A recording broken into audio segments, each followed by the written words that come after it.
Section86.com. We're changing the world of podcasting one show at a time. 86 Productions.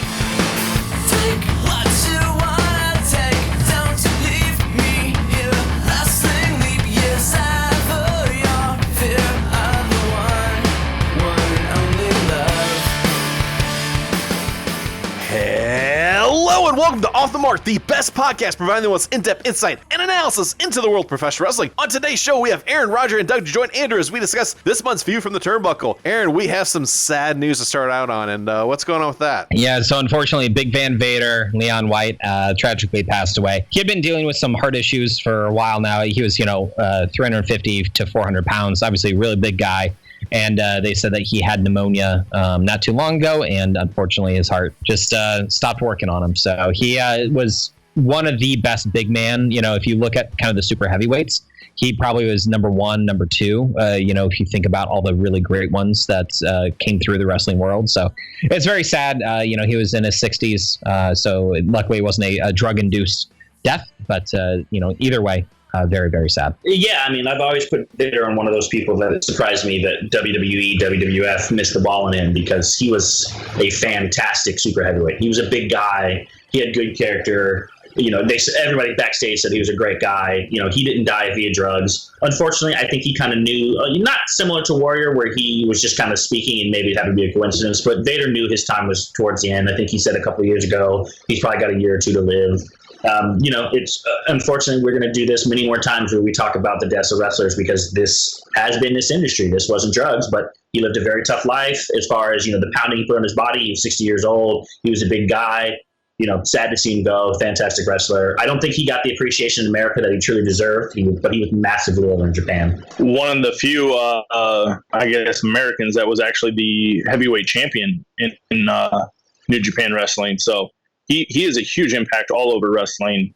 I remember some of the classic matches he had in even WCW and against Savage and Hogan and Bear and everybody. And this is a sad one. It was something that we all kind of saw coming due to his size and health. And he didn't look very good the last couple of times that I saw his, an article about him like that. So, unfortunately it was his time, and he is going to be missed. And real quick, actually, just come off Doug's point, not only was he the IWGP heavyweight champion, he's one of the very few people that also was the Triple Crown champion over in AJPW, which very, very few people have held both of those titles. And then, of course, he also was a WCW heavyweight champion as well. So a very storied career outside of WWE. All right. And I think another great thing about this week is that we had someone get released. I guess it's not great, but someone did. And so, Aaron, I know that this guy is your favorite guy in the world. So who actually got released? He lost his job and didn't even get wished well in his future endeavors. And you're like, oh, it was a great week.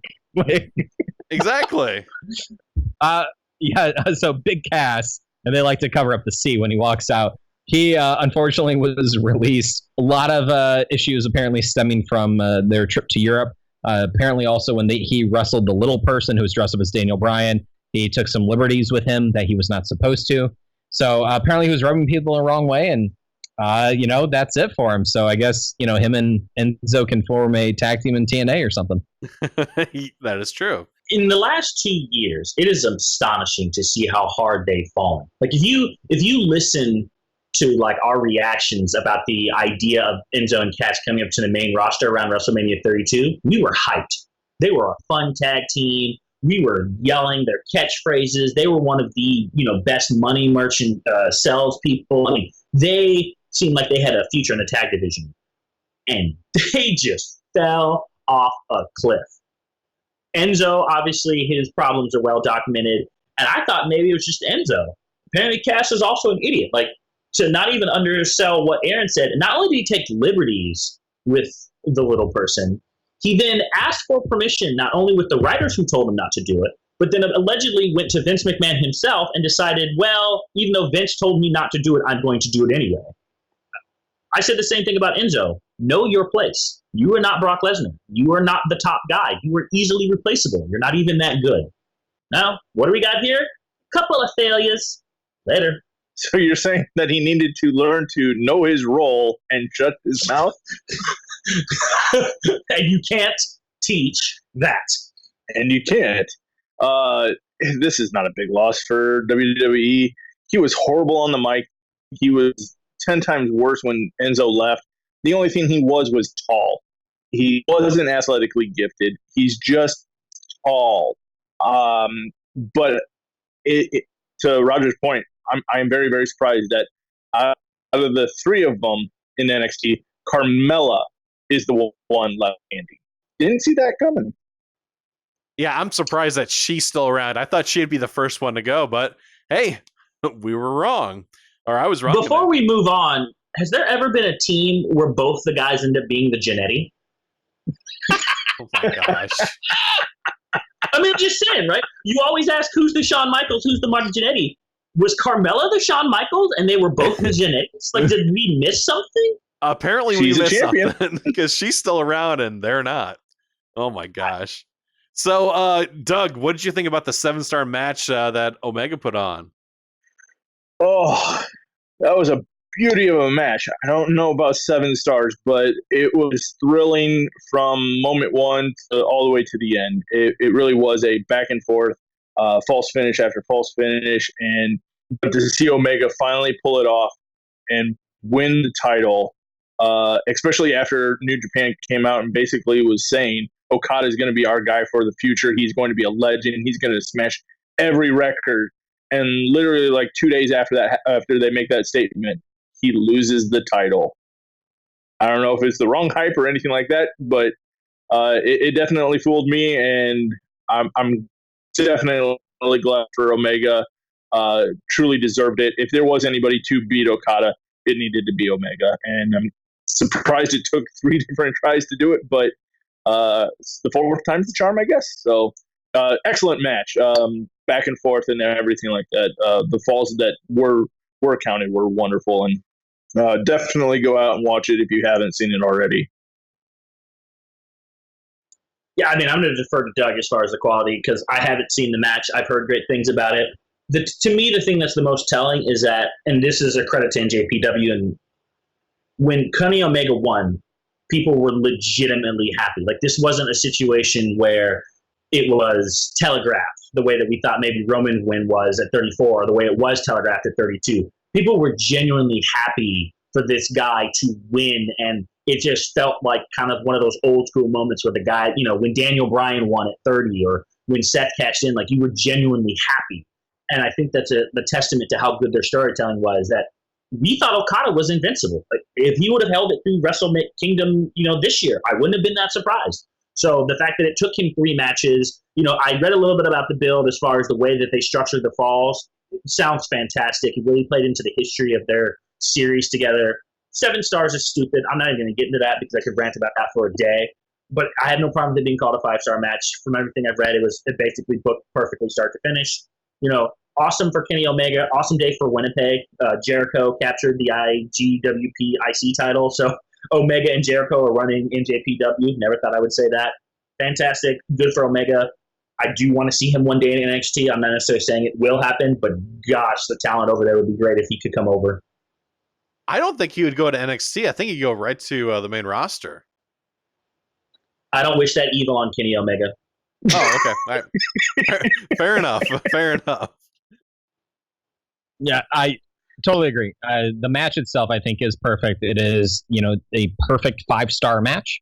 Every fall was fantastic. I think the way they went about it was amazing. And also, kudos to Omega. He needed this. I think it was the time to take it off of Okada and to see whatever they decide to do for the next Wrestle Kingdom, which obviously is the WrestleMania for them. I'm not sure who he'll face. I assume he's going to hold the title for a little while. And I think that'd be the perfect time for somebody to potentially take it off him. But they don't need to, you know. Okada held the title for so long. He held it for well over a year. And so, you know, I don't think they need to do that. Yeah, 2 years. That's right. So I don't think that Omega needs to lose the title right away. You know, they could have some long reigns with him and see what happens. So, but either way, congratulations to Kenny Omega. If he does come to WWE, hopefully they don't give him, I don't know, maybe the A-Train treatment. You know, hopefully they don't do something like that. But anyway, Moving on to our next topic, Andy. Alexa Bliss wins the women's Money in the Bank match, which I was shocked about. But then what happens after that, Doug? Cashes in.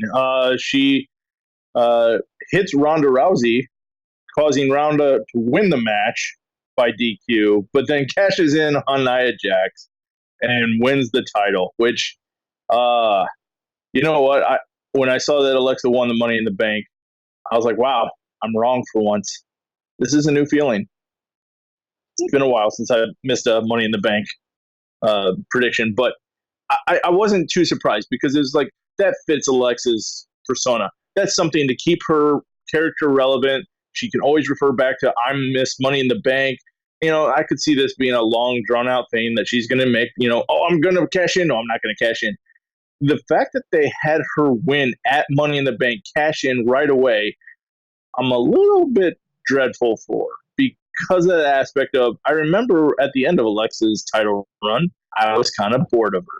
I love Alexa, but her title run was boring. She did a great job with what she was given, but it wasn't to the caliber of Sasha versus Charlotte, or even Becky versus Sasha, or even when Bayley was somewhat on top and then dropped drastically to the bottom. So we'll see. Hopefully the second time she has the title, it is a little bit better, but as of right now, she was the best title holder that they've had in a long time. Yeah, I mean, the only reason I really just didn't think Alexa was going to win is pretty much all the points that Doug made at the end. Her title reign was seemingly forever. I'm pretty sure she won it the post-WrestleMania pay-per-view and basically held it with the exception of like a 1 week break for Sasha all the way up until WrestleMania. So I kind of just thought, okay, the Alexa title reign is over. They're going to push somebody else to the top. I foolishly believed that they were done with this stupid Sasha Bayley storyline and maybe they would split them off into something else. My bad. The execution of it was fine. Alexa is an ultimate opportunist. Actually makes sense because she's flipping tiny. Like, she really should have never been booked as a dominant champion. She should have always booked as more of a female edge, where she just picks her spot perfectly, and her climbing up the ladder without really doing anything in Money in the Bank was perfect, and then her cash-in was smart. She let Nia and Ronda beat the crap out of each other and then, cashed in. Made sense. My only problem is I have no interest in Alexa versus anyone on the Raw roster who's not Ronda Rousey, to be honest. So I just don't care. Much like my general apathy towards everything on Raw. Cool at Money in the Bank. I don't care where it goes forward because we all know, inevitably, Ronda Rousey has to be the face of this division, which means she has to get this title. I'd rather they just given Ronda the title now, but I guess we're going to delay this out till SummerSlam because that's, 30 days will be through the next pay-per-view, and then, oh, look at that, Ronda's back for the second biggest pay-per-view of the year. What a surprise. I was just going to ask you about that. Do you think they're going to wait to do that so then Ronda can beat Alexa? Because, realistically, you don't see her really beating Nia Jax for the title, but you can see her beating Alexa Bliss. Why do I not see Ronda Rousey beating Nia Jax for the title? I guess I was curious. Do you actually see Ronda actually beating Nia, legitimately, because Nia is such a bigger person? Okay. All right. Well, for one, Ronda Rousey, I don't care about Nia Jax's size. Ronda Rousey is legitimate. Like, she's actually a fighter. She was a bantamweight champion, or whatever class she was in. Like, there's nothing about, I don't care about their size difference. If you put Nia and Rousey in the street fight, Nia, the only question is how long does it take for Nia to get beat up? She ain't winning. So I see no problem with Ronda making her tap out. I actually have more of an issue with Alexa versus Ronda because Alexa has no hope. She loses the size advantage. She has no one in her corner to beat up Ronda Rousey. Like, she doesn't even have a Nia to be her heater. What is she going to do to stop the armbar? Like, no. But that should be a squash match in 30 seconds. You know what? Alexa has that thing where she can actually dislocate her elbow, if I'm correct. And they could play that into the storyline. We might find out how far that arm can bend.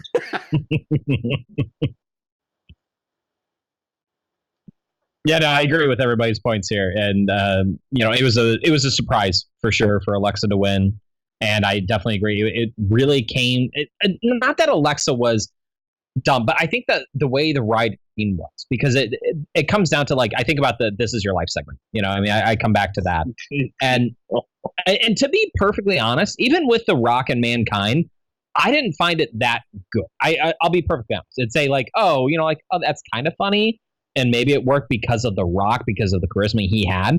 You can't repeat that with even though Alexa, who I think is one of the best women's faces of the women's division, not one of the best wrestlers, but one of the best faces of that division. You can't just repeat things, you know, just because it worked before. You know, you have to tailor it for that person. And if they don't put credible opponents, or they don't have a good match because she is a good heel, if you don't have good faces to go against her, then, you know, who cares about the ring? You know, like, who's she going to face next, right? Sasha Banks, maybe Bailey. You know, that's really about, you know, the what you have for faces right now. Never Bailey. Never again do I want to see Alexa Bailey. I know, I don't either. Right, so you have that, you know, on the Raw side, you know, until Ronda comes back. And my prediction right now is that at SummerSlam, Ronda versus Alexa, and Ronda wins in like 30 seconds. Like, that's my prediction. I think it'll be a Brock Lesnar Goldberg type deal. Interesting. All right, let's move on to the men's Money in the Bank. So I picked it. Braun Strowman is your champion. Aaron, what did you think about this match? Because for me, this was not the best one I think they've put on, but it was a couple memorable spots. But that's where it kind of stopped for me. What were your thoughts? Yeah, no, I agree with you. I think that there were a number of people you could see winning, and you would understand if they did. To me, I actually thought Braun was one of the few I did not see win.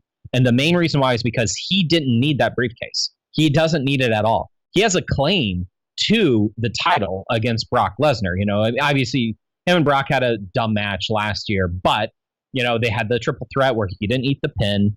He won the Greatest Royal Rumble, so he could say, look, you know, I beat 49 other men, you know, let me in. You know, he's beat Roman Reigns. So he has a claim. He doesn't even need that briefcase. I think it's actually unnecessary, to be quite honest. So I did not pick him because of that. And I thought that Samoa Joe, I thought that would have helped elevate him immediately. And if AJ retained for whatever reason, he could go after AJ very quickly. And, you know, you have the shadow then hanging over AJ's head. When is Samoa Joe going to cash in? Because they are not going to screw him up. They're not going to let him cash in and lose, you know, the match. He's going to cash in and win, you would think. So I thought that Joe was the person that not only should have won, but was the most logical one. So WWE went the other way. Yeah, I mean, I said this on our previous one. There's no point in Raw winning a Money in the Bank when the champion's not around. It legitimately takes away the intrigue of being able to cash in anytime, any place when you can't cash in anytime, any place. So I thought that should have disqualified Raw in the first place. Second off, much like Aaron said, Braun Strowman doesn't need it. He just does not need this briefcase. He's already been booked well. He's already over. He has a legitimate claim to a championship shot after winning the Greatest Royal Rumble. Money in the Bank is something that you use to elevate somebody to that next level. That's something that should have been done on SmackDown. And now you have AJ Styles as a paranoid champion with a legitimately dangerous guy like Samoa Joe or even Rusev. I would have had no problem with Rusev winning. I wouldn't have had a problem with The Miz winning. I thought I would have thought it would have been done with Bobby Roode the one, and I like Roode, but it just didn't make sense for him. Balor could have used this a lot more because Balor is directionless right now, so him having the Money in the Bank at least means he can interject himself at any point in time. Braun doesn't need this. Yeah, it probably signals that he's going to win the championship at some point, and that's fine. But I just thought this was a wasted opportunity, which is pretty much the WWE's theme. I mean, it wasn't a bad match. It wasn't a great match. They tried to murder Kevin Owens, but I don't think this is the direction that you needed to go. And ultimately, you could have done whatever they're going to do with Braun without the briefcase. The match was all right. It is a Money in the Bank match. You had your spots and everything like that. And I kind of wonder if Kevin Owens and Sami Zayn have done something wrong in the back, or if this is payback for all that when they supposedly went on their own script for against the New Day, because they just WWE's killing them.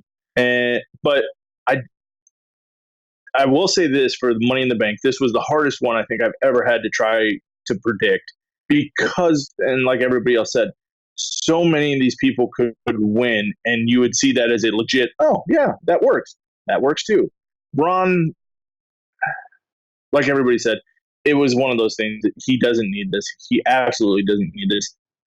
It's going to be, but the way I'm thinking it's going to happen is Roman will win at SummerSlam and Braun will cash in, and it will be a big and glorious Rusev Day on that day when he does do it. Are you sure he's going to do it on Rusev Day? I'm positive it's going to happen on Rusev Day. Okay, it's all right. Doug, I have a question for you on that, because I thought the same thing, and Roger, it seems like you were thinking that too. They're going to have, even if Roman doesn't necessarily win the title, the thought is that we're going to have Braun cash in during that match, or he's going to win it, and so Roman gets screwed again. And so we're going to shoehorn Roman into this conversation real quick. Do you think that this is going to set up then for the next 3 months a Braun versus Roman set of matches for the Universal title, and in an attempt to try to get Roman Reigns over? Is that what you're surmising out of this?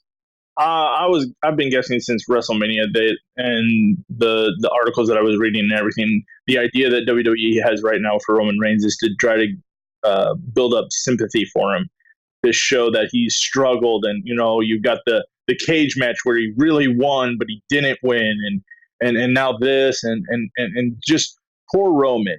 The problem is you can't do that after everybody stops giving a crap about him. So now that we all don't care about him, it's, you know what, I'm actually happy. I can't wait till Braun Strowman screws Roman Reigns out of the title. I am going to be legit happy for that. And until they actually give Roman the push that he wants or the needs or anything like that, if it's not a heel push, until that day, I will be happy with him being screwed over by the WWE. Yeah, I don't see how you book sympathy for Roman Reigns getting screwed out of your second most, probably not even second most, third most maybe popular babyface in Braun Strowman. Like, you know that the crowd is going to explode when he comes out to cash in. Like that, unless they are turning Roman heel, and I don't really believe they are, it's time to give up on him. That Roman gender match was basically of no value. The crowd didn't care. It is, we already had Beat the Traffic with Roman versus Joe, and now we have let's just do whatever we want. The crowd has rejected Roman thoroughly. It doesn't matter what you do at this point. He is a lost cause to the babyface, so you can try whatever you want to get all the sympathy behind him and have the crowd love him, because he's getting screwed by management because Vince is Brock's boy or whatever the crap they want to go with. Doesn't matter. As long as Michael Cole's out there yelling, "The big dog," we hate him. Deal with it. Hey, Roger, just out of curiosity, what if that was the main event of the pay-per-view? Do you think half of the arena would have gone home? Yes. That crowd was so disinterested. Had they closed with Roman versus Jinder, people would have gotten up and left. They did not care about that. I have not seen a match so summarily dismissed between two relatively big names, like whatever you want to throw Jinder as, probably in a decade, where just they did not care, like at all. Like, did they react to a single spot in that match? It was the announcers tried to talk over it as if the crowd was reacting, and it was so blatantly obvious. It was like, is this a bad dubbing? Like, this reminded me of when they would have Kai and Tai say "indeed." That's how off the sound was. So, we had our discussion about Roman Reigns, but he's jumped the shark.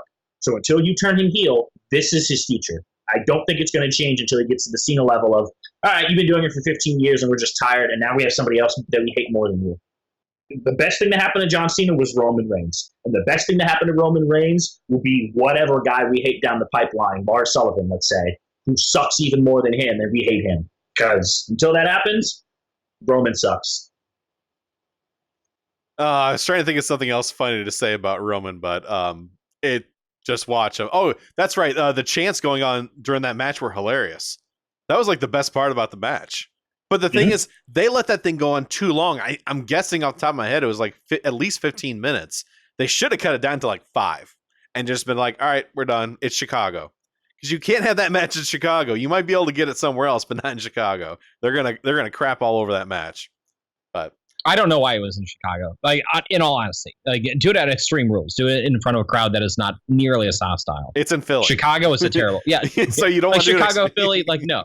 Like, Hey, here's a better thought. Don't do Roman gender. Just don't do Roman or gender. There we go. Do Roman gender on the no-show. Like the card that no one buys tickets to, do it on that one.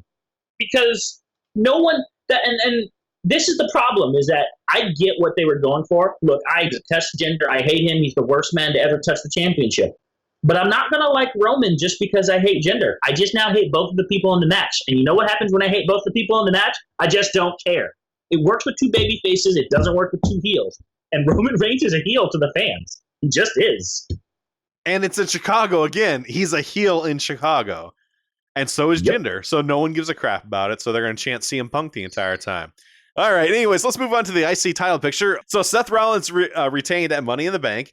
And then the following night to maybe give someone, I don't know, make them happy, Dolph Ziggler decided to beat him, which I was kind of shocked about. But do you think that's actually because his contract's coming up, AP? maybe they had a better storyline in place. My guess is that they're trying to set up a feud with him and Drew McIntyre.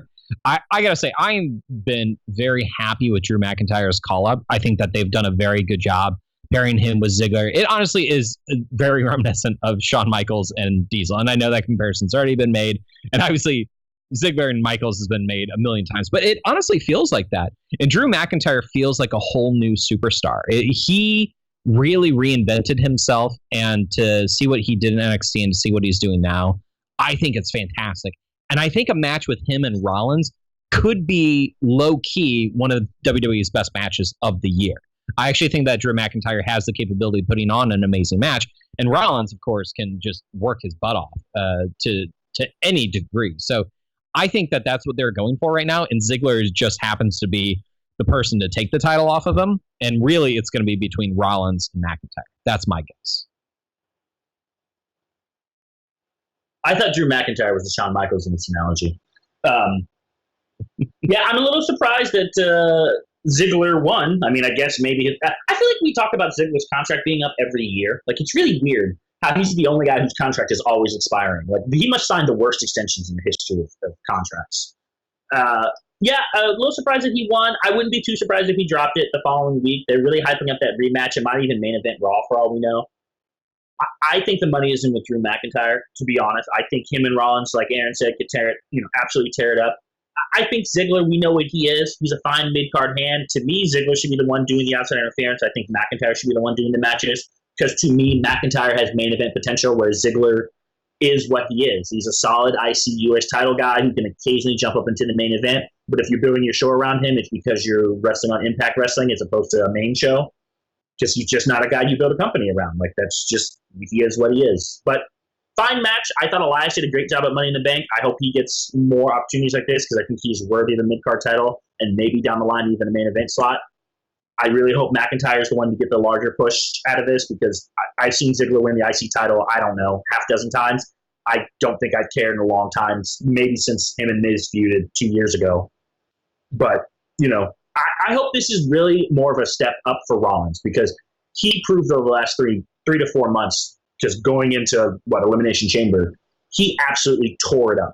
And if anyone is worthy on Raw to face Brock Lesnar at SummerSlam, it is Seth Rollins. Like, if you want Brock Lesnar to get your money's worth and put on a fantastic main event match, do Seth Rollins versus Brock Lesnar. Let Seth Rollins be the guy who beats Lesnar, and then let Braun cash in, because that will actually get you sympathy for your babyface champion who went through hell to beat Brock only to have another monster cash in on.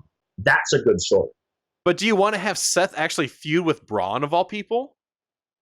Yeah, I think Seth and Braun could do a great job. Seth Rollins can, in my opinion, work with anyone. And Braun is at his best when he can work with very athletic guys. If you look at the offense that Braun does, it's a lot of throws, it's a lot of slants. Seth will sell his butt off. It'll be fantastic. And the thing is, all Seth has to do is catch him one time. Even in that feud, if he beats him one time with a curb stomp, crowd will go crazy. because you don't have to turn Braun heel because he can work the dominant, powerful style, and the crowd will be behind Seth Rollins. I mean, I'm not saying he's AJ Styles, but he can work that style where you just get behind him as the sympathetic babyface who's trying to fight uphill against the monster, especially if he's the guy who's just beaten Brock. I would love to see them feud for 2 3 months because I think they could have a very good series of matches. And I think Seth can help Braun get to that next level as well. Because, I mean, to be quite honest, Braun isn't going to get better working against Brock or Roman or Jinder or any of those guys. He needs to be working with high-class wrestlers, Kevin Owens, Sami Zayn, Finn Balor, Seth Rollins. Let him learn. Don't just throw him in there against Jinder Mahal and expect him to get any better because Jinder sucks. You cook an omelet, you better have good ingredients or it's going to come out tasting terrible. Good analogy. I'll say this for the Rollins has been your workhorse on Raw. He is the only one that's probably bringing in views and everything. But what I found confusing and a little disturbing too is the fact that you had him win against Elias due to the tights, and they made mention of that multiple times.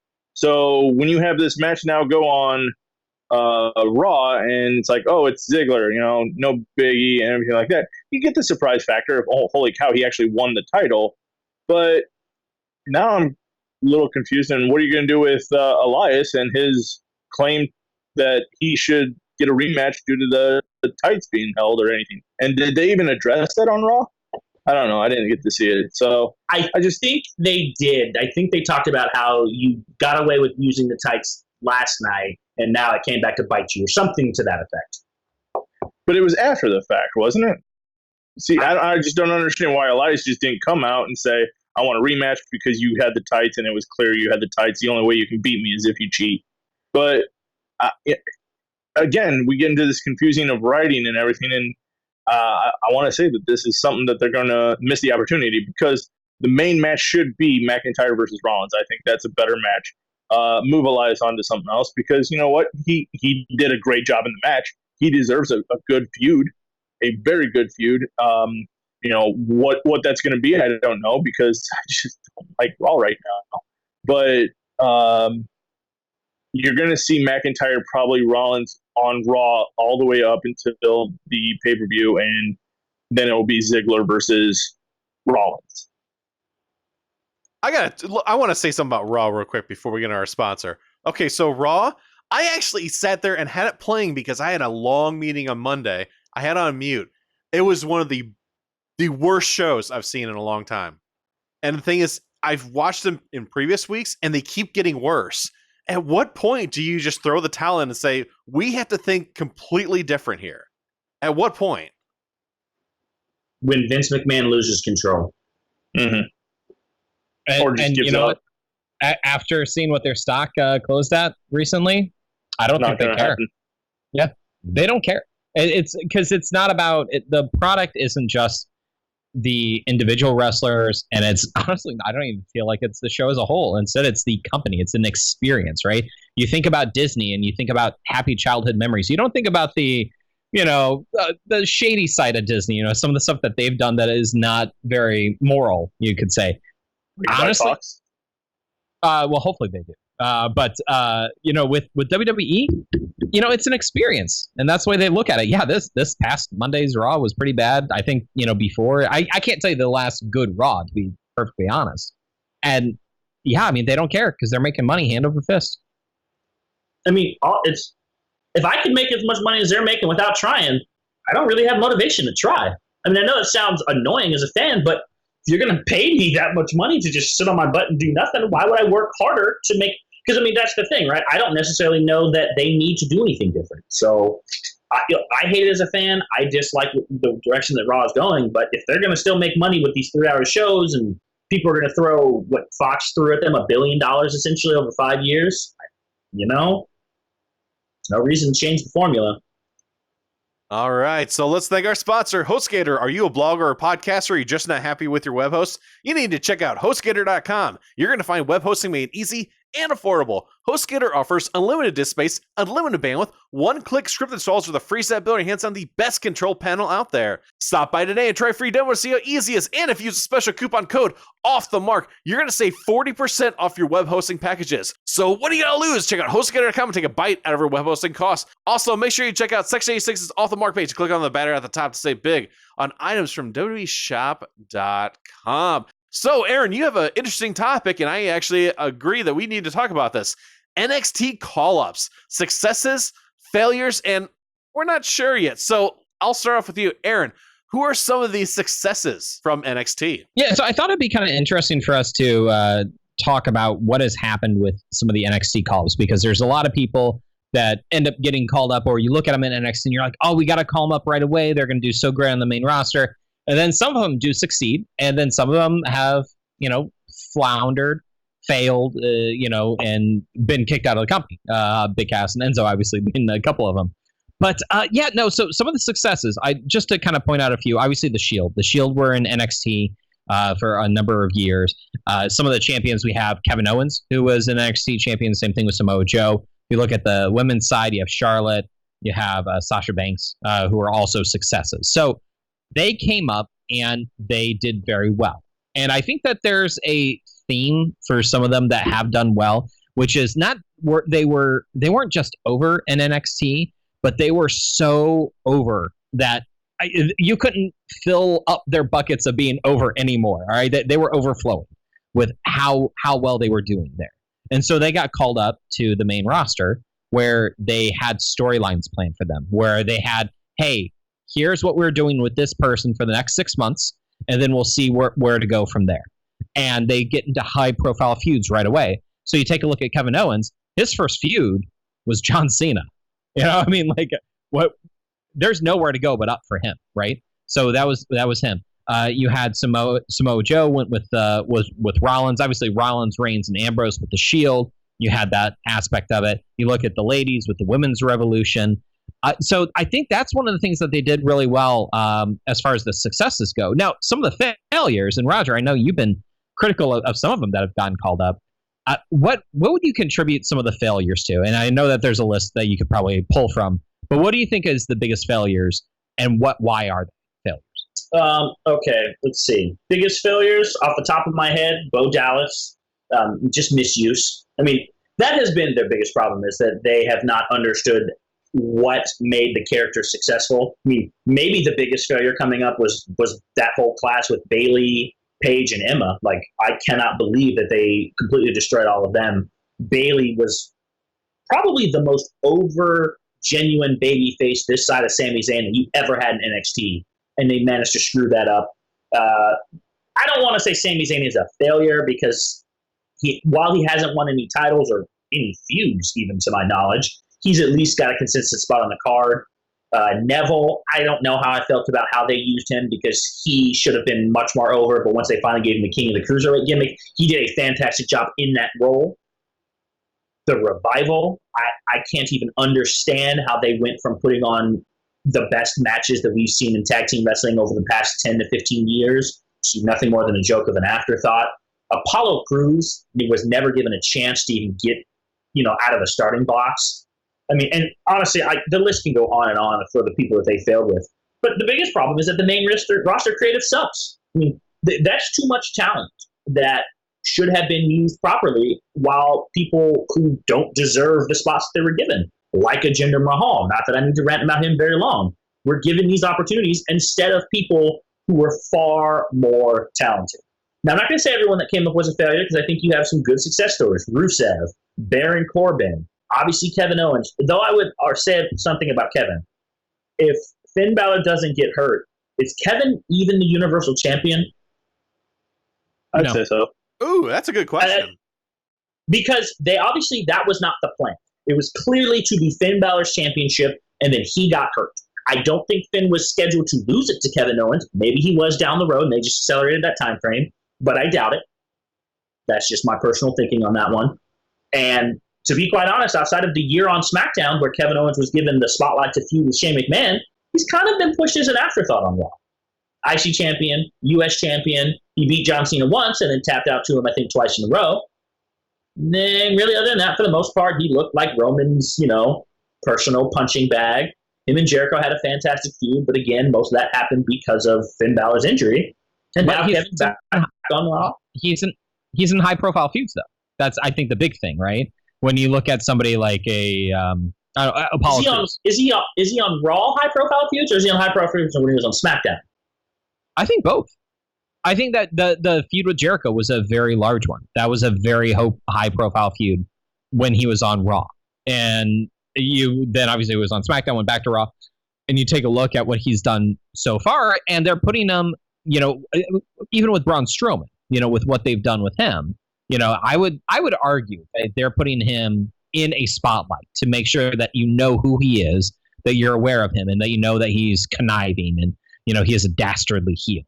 And so I don't know. I would disagree with about Kevin Owens. I mean, I'm not saying he's a failure. I just don't think he's the massive success story that you would say maybe some of the other people from NXT, like Charlotte Flair, who is a massive success story and without a doubt one of the shining jewels that NXT has ever produced. I wouldn't put Kevin Owens in that class. As a side I would, note, but- with the whole Universal Champion thing, how many Universal Champions have there been? Four? 5. Finn Balor, Goldberg, Brock Lesnar, Kevin And, Owens, And Vacant. there you go. But here's something interesting. So you brought up was because I believe that Kevin Owens was going to win the Universal Championship, but I think it was going to happen maybe at Royal Rumble, and then he could drop it to Goldberg at Fastlane, so then Goldberg and Brock can go at it. And I think that's what the plan was, but they're like, what do we do? So I looked it up. Owens had it for 188 days afterwards. So to me, that says that at some point they were going to drop it. Yeah, maybe. Now, Doug, what about you? What are your thoughts on kind of what the differences between why some succeed, why some fail? What sticks out to you? A lot of it's the booking. You look at some of these that you've listed under the failures, and just nobody gave poor Bo Dallas. They just didn't believe in him, apparently enough, and I thought that was one of the best things when he came out with like the political sign and everything like that to believe, and he's done some good things. They just never push him in the right way. They could have put him with the Wyatt family to get him over a little bit more. I mean, this was one of your first NXT champions, and he was wonderful in NXT. They just you look at Adam Rose. That was a gimmick that just again, you had a popular gimmick, a popular thing that he did, and then you moved it to the main roster, and it's like, oh, okay, that's going to work for a little bit, but then where's the everything else? He should have stayed in NXT a little bit longer just to make sure that he was something more than just a theme song. And same thing, I think, with Apollo Crews. I think he just got moved up too quick. He's athletically gifted, but you never established him really in NXT to do anything. He never was in the contention really for the title. He was never in a good, solid feud. He just was a impressive person. No real talent on the mic or anything like that. He can wrestle. I know he can wrestle. He can put on a good match, but it's just no direction for him. He needs something to. He could use a staple, a bigger staple than Titus Worldwide, because that to me is just a joke thing.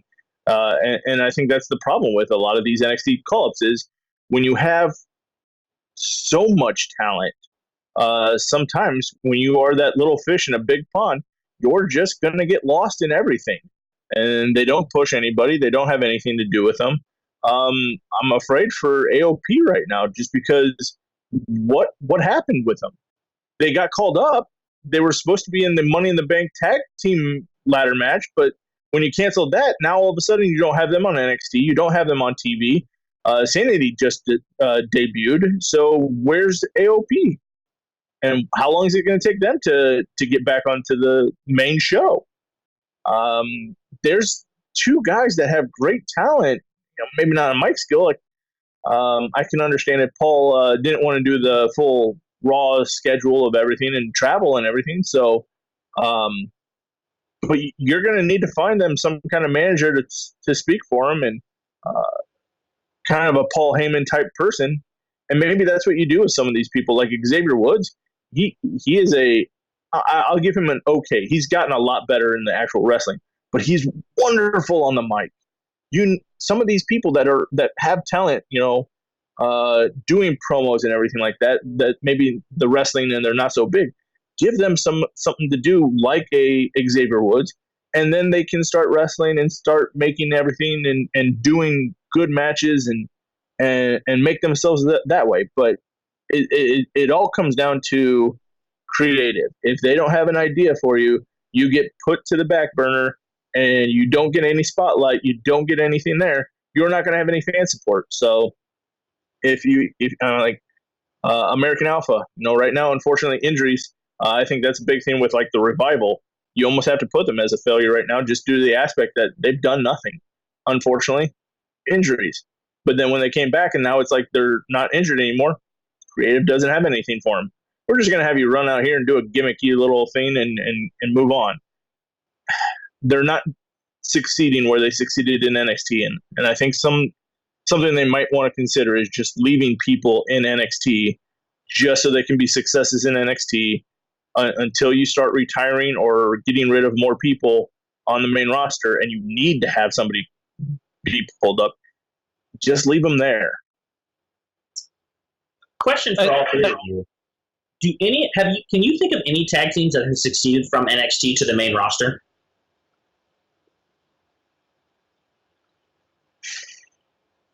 Oh, that's a great question. Bludgeon Brothers? Bludgeon Brothers were not the Bludgeon Brothers in NXT. They were the Wyatt family. And and I don't even know that they really did anything until this gimmick. They were only successful because of Bray. Yeah, they were kind of useless until Bray. I mean, you look at the Ascension, massive failures. The Vaudevillains, failures. The Certified G's don't even have jobs. American Alpha, failures.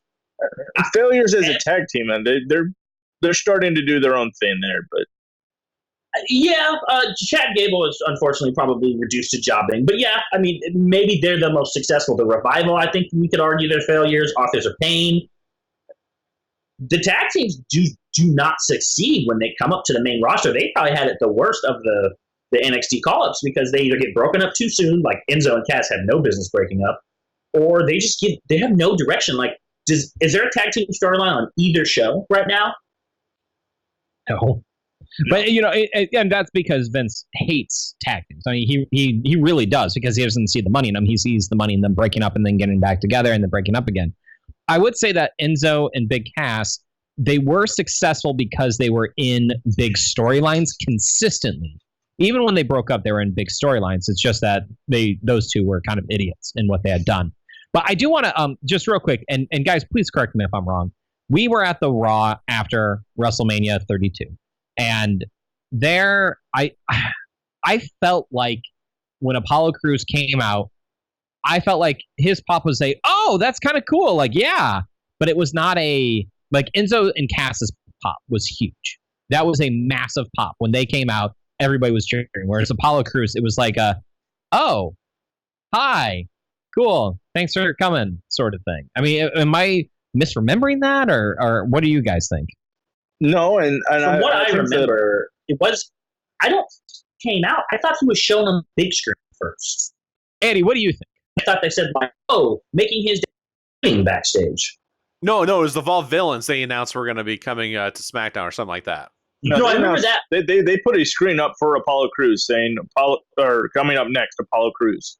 Yeah, so he didn't get like this. Like when Enzo and Cass came out, it was I want to say interrupt the Dudley Boys, and Correct. It was like their music hit. So it was a big like Enzo and Cass are here, and it was fun. And we were super hyped, and we did all the catchphrases. But like Apollo Crews, just kind of like they didn't even give him like a hype. It was just kind of like, oh yeah, he's here, okay. And it wasn't like he was like a former heavyweight champion. Like you said, like, oh yeah, Samoa Joe's here. You're like, oh okay, But like Samoa Joe came out and attacked Rollins. Like he made an impact on night one. Crews didn't do anything. So I'm not surprised that no one really cared, because it was like I think he came out and had a match against some nobody. Like I literally couldn't tell you anything. Tyler Breeze versus Apollo Crews.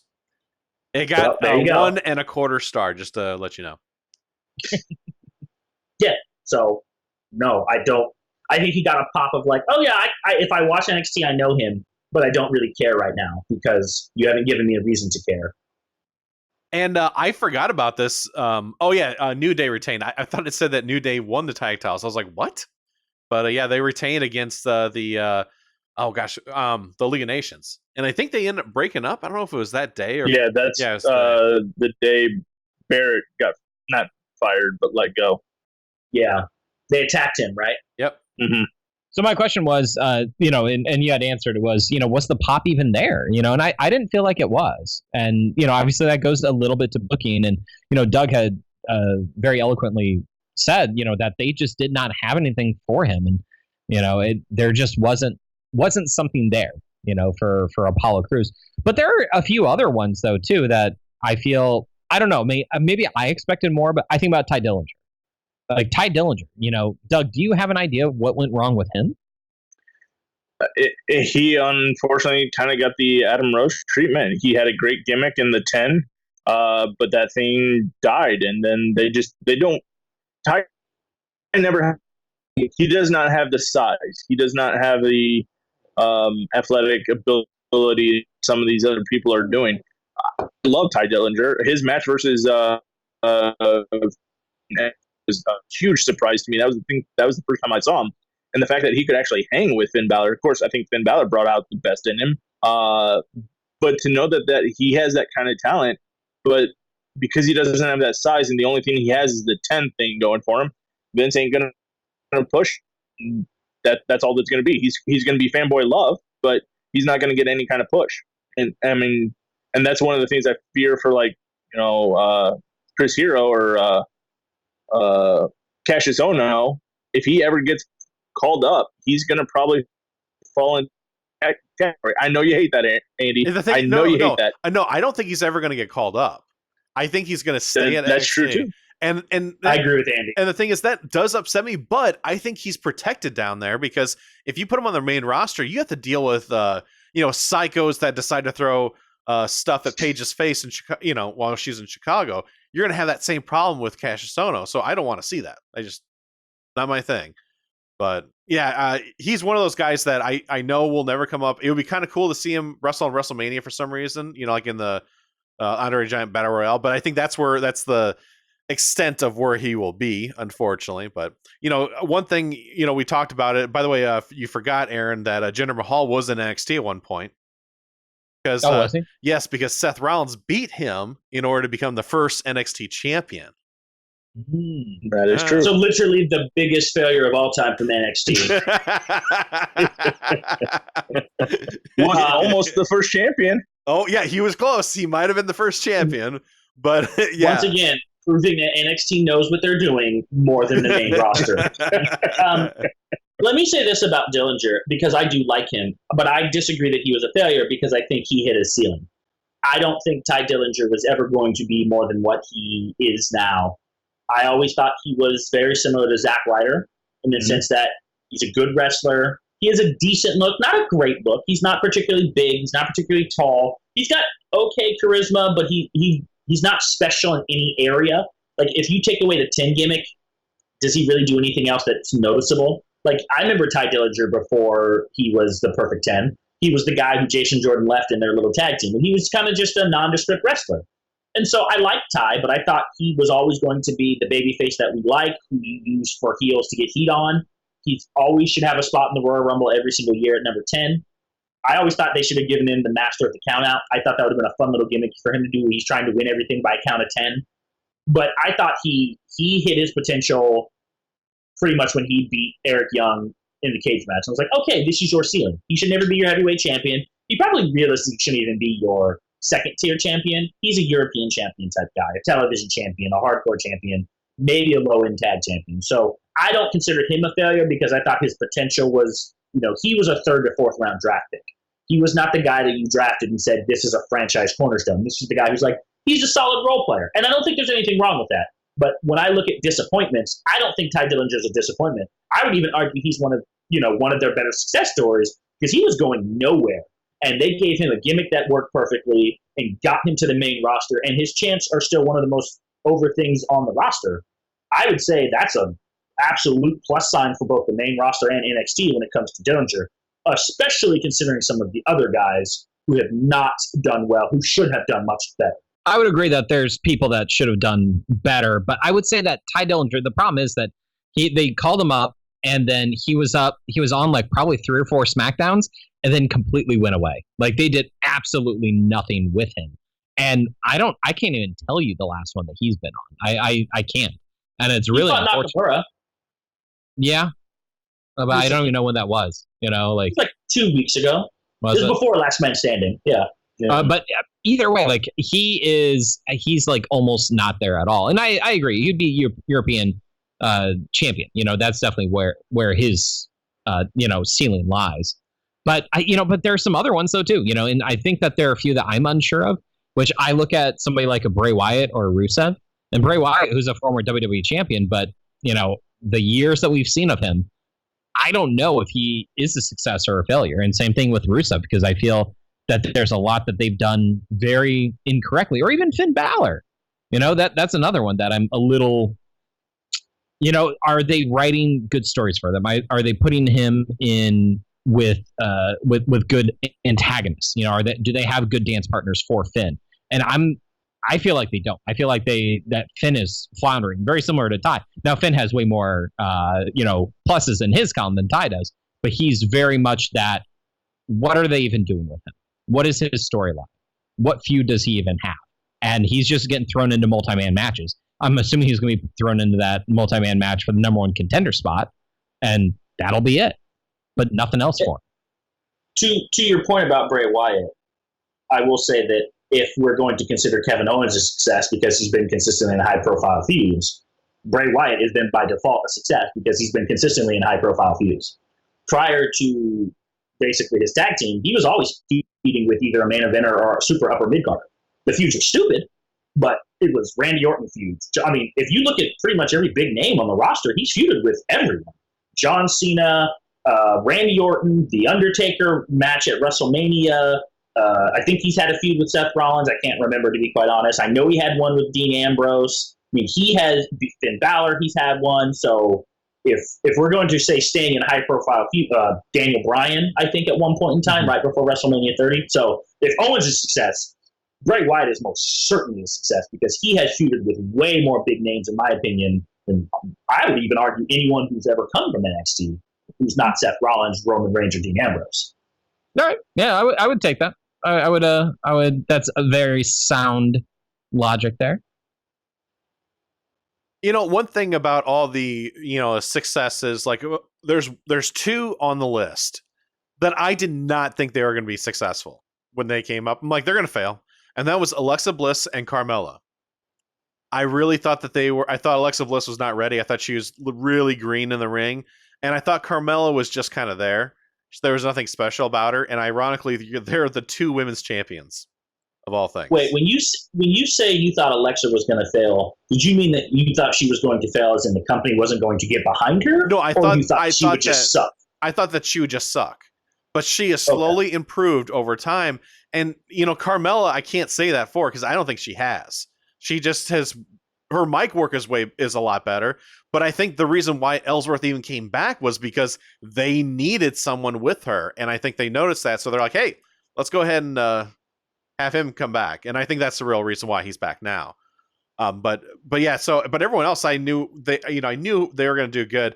The only team, I guess, the one tag team that I was really disappointed in was the Ascension. I thought their gimmick was fine at NXT. And the fact that they got brought up to the main roster and then they just kind of like don't know what to do with you. So there you go. We're gonna make fun of Legion of Doom and call it a day. That's pretty much what happened with them. Well, so Andy, I would argue, did you really see much potential in the Ascension? Like, really, did you see them at least did you see them in the same vein that we see the Revival? Where you thought this could be one of the best tag teams? Because Ascension, for their great run in NXT, I can't think of a great match they ever had, personally.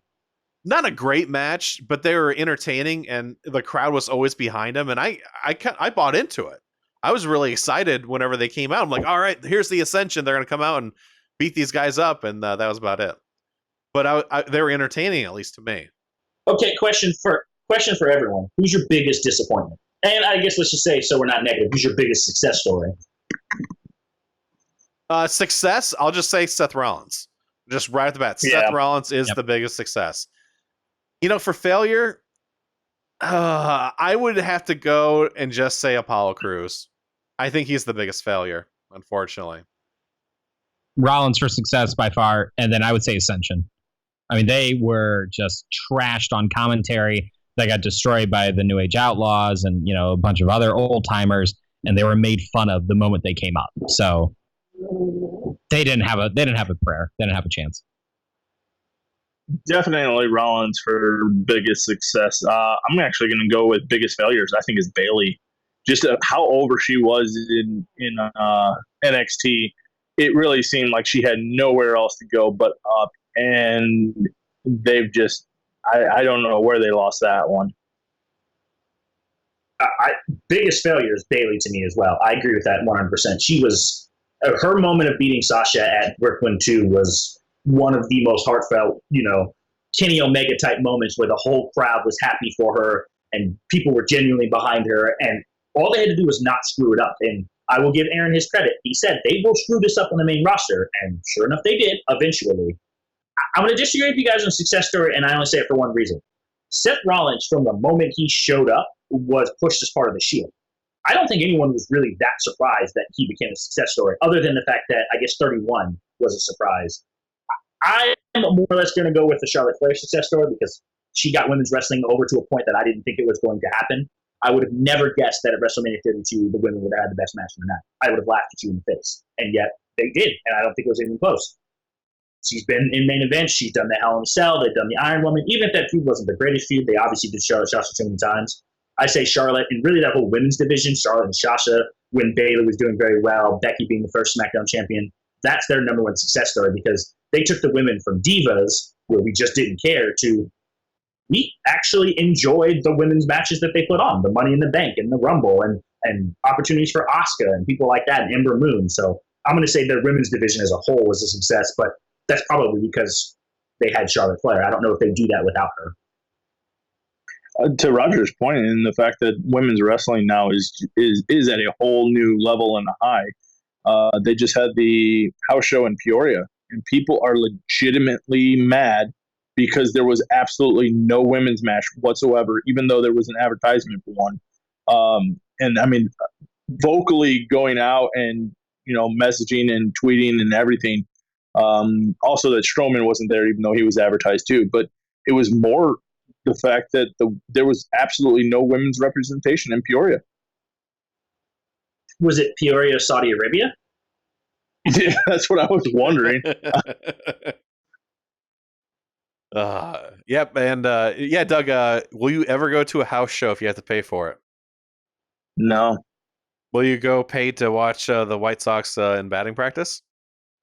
No. All right, just want to make sure. Just want to see if your attitude changed towards that, but it hasn't. And I agree with you. Would you go pay to see Roman Reigns? No. If they said that he was getting beaten with a baseball bat, he didn't finish the sentence. Right. Oh. Would you pay to go see Roman Reigns get hit with a Money in the Bank briefcase? Yeah. If you're going to tell me that Strowman's going to cash in on Roman Reigns, then yes, I would go see that. If you're going to tell me that Braun Strowman is going to cash in a Roman Reigns match just to upset him, I would go see that. Like, I will pay to see the demise and or the suffering of Roman Reigns. I mean, I even told my buddy when and while they were in Peoria and everything like that, they actually went to Gold's Gym. And I don't know why I was surprised at this, but my buddy was at the gym and he works out there, and he started messaging me going, "Hey, look, Corbin's here." He's like, "I'm very surprised at how much he can lift." And I was like, "Really? You're surprised? I mean, he is an ex-NFL player." He's like, "Yeah, but he's flabby as hell."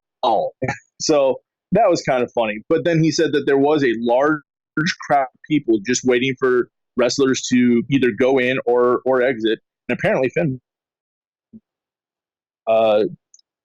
in his wrestling gear because he had the jacket and everything in the gym. Does he just walk around his Power Club stuff all the time? I think he does. I don't know. But one of the people that was lifting was Roman Reigns, and I told him, I was like, hey, look, go kick while he's lifting so that he gets injured. Like, kick him in the balls so he drop weights on himself, and then we don't have to worry about him at Money in the Bank or anything. And he goes, dude, he's really, really tall. My buddy's not the tallest person. He goes, it wouldn't be more of a kick, it'd be more of a punch. And I said, dude, I've got your bond money. Go fund me. For those living in Stanford, I want you to know that we're being purely satirical with this. We would in no way shape from actually harm a wrestler. Please do not blacklist us. Thank you. And you know, I hate saying it too, because I'm absolutely sure that Roman Reigns, the person, is a wonderful person. Everything that you hear about his behind the scenes character and aspect like that, wonderful person. Jericho praises him for being such a great person backstage and a wonderful father and everything like that. Roman Reigns, the person, I have no problem with. Roman Reigns, the character, I want gone. Well, you want to see him get beat up. He's the best heel in the company. Right. Without a question. If he was a heel, ultimately, it would be money. Yes. It would be money. It would be absolute money, and I'm just shocked that WWE doesn't do it. Yep. That would be actually a pay-per-view. Beat up Roman. Everyone gets a chance at him. They beat him up, and you know. I think they called that the Royal Rumble. Yeah, but he lasted, you know, the entire time. And I'm sorry, but he got injured in the first 5 minutes, carried to the back underneath the rope, and only came back for 5 minutes. I think he only had about a total of 10 minutes in that whole match. Best thing that ever happened was Triple H throwing him out. Yeah, you can tell by the crowd. With the whole thing with that, if he would have thrown AJ Styles out within just a few seconds, that crowd would have just crapped on Roman. Roman would then be the biggest heel. We already did. Well, I mean, Roman is the biggest heel, and once WWE finally realizes that, I think that maybe we'll all say, wow, I'm glad Roman's heel. But unfortunately, I don't see that happening anytime soon.